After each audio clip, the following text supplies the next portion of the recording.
Olá, está começando mais um programa essencial e nosso tema hoje é trânsito. Eu vou conversar com Aurino Nascimento, orientador educacional de trânsito do Detran.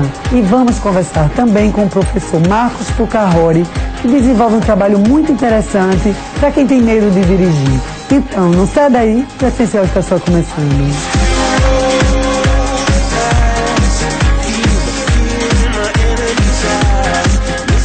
Eu estou aqui com Aurino Nascimento, orientador educacional de trânsito do Detran. Tudo bem, Aurino? Tudo bem. Seja bem-vindo. Obrigado. Aurino, eu acredito que a educação é a base para a evolução de qualquer convívio, não é isso? E no trânsito não deve ser diferente. Com certeza. Se você imaginar o trânsito como um corpo, a educação faz uma parte desse corpo, que poderia ser os braços, né? Sendo que, em verdade, a educação sozinha ela não tem uma grande funcionalidade se não tiver apoio da fiscalização, da engenharia, dos organismos de saúde, já que hoje a Organização Mundial de Saúde tem o trânsito como uma questão de saúde. Sim. A partir do grande número de acidentes de trânsito em todo o mundo. Tá? Há uma situação que a ONU ela vem nessa diretriz na década do trânsito, que vai de 2011 até 2020, onde a perspectiva é de reduzir em 50% o número de acidentes.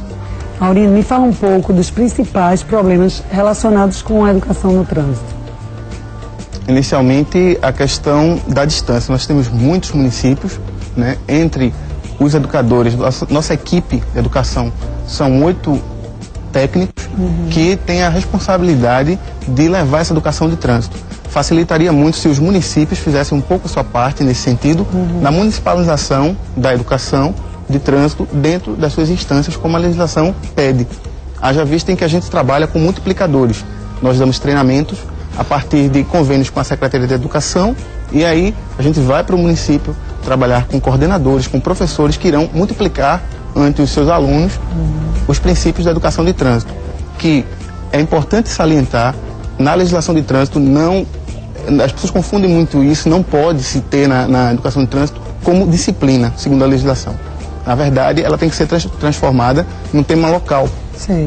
Haja vista a demanda e a dificuldade que a gente tem hoje com relação ao nosso trânsito.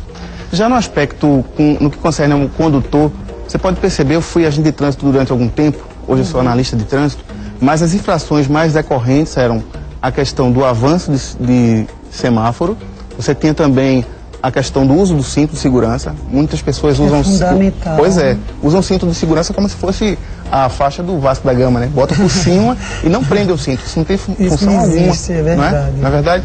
E ainda tem o aspecto de celulares. Você tem a questão dos celulares, você vai estar ligando, né, no celular enquanto está dirigindo.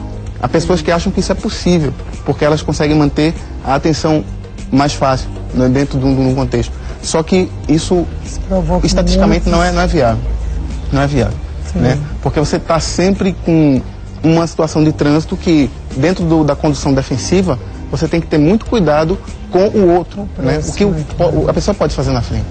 E, inclusive, já na legislação, há uma tentativa de mudança do código nesse sentido para agravar um pouco mais essa questão do celular, visando justamente que diminua esse tipo de utilização. E que já é proibido, na verdade. Pois é, proibido. Uma infração de nível analisado médio pelos motoristas, claro, né? E não tem noção do perigo que está correndo, tanto ele quanto os que estão próximos. Claro, com certeza. Aurino, no primeiro bloco você me falou de alguns problemas de falta de educação no trânsito com pessoas que não usam o cinto de segurança, né? Às vezes está perto de casa, às vezes até simulam que colocaram porque está quebrado, algum problema. Mas isso é complicado porque pode acontecer um acidente até na porta de casa, não é verdade?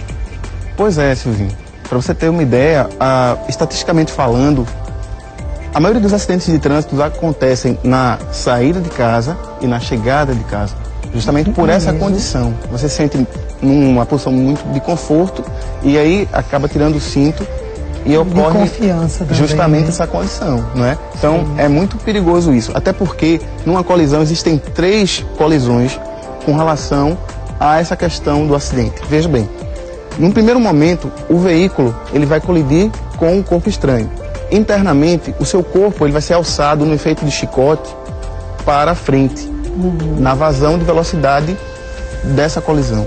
E um terceiro e muito preocupante colisão é dos órgãos internos, que a gente está aqui respirando agora, está falando, o coração está batendo, está tudo no lugarzinho certo. Mas quando há esse choque, os órgãos internos colidem e pode ter hemorragias. Aí é muito comum que as pessoas saiam do acidente e achem que nada aconteceu e pouco depois ela vem a falecer nesse tipo de situação. Por isso, a importância de sempre usar o cinto de segurança. O cinto de segurança salva realmente vidas. Com certeza. Aurina, eu percebo que em muitos aspectos falta a educação fundamental, que é o respeito com a fila do engarrafamento, com o pedestre, com a faixa de pedestre, né? Dar sinal quando vai entrar, quando estiver fluindo o trânsito, ficar na sua faixa, na verdade. São coisas básicas que fazem toda a diferença, não é? Claro. Vejam um aspecto interessante nisso. A faixa de pedestre existe em todos os lugares, né? Dentro da legislação de trânsito. Mas aqui no Brasil, em Curitiba, em Petrolina, em Brasília, ela funciona. Onde as pessoas passam e, na maioria das vezes, não precisa nem do semáforo. Não precisa do semáforo. Só a faixa já é suficiente. Já é suficiente, Por que no nosso entorno a gente não consegue fazer isso? É uma questão justamente de reeducação, de uma nova ética, onde as pessoas possam verdadeiramente entenderem que isso é do bem comum. Com a vazão maior agora, de a gente ter um fluxo muito grande de veículos, pelo aumento do poder de compra e as nossas estradas estarem realmente abarrotadas, então a gente tem que ter essa nova ética. Então esse aspecto é muito fundamental.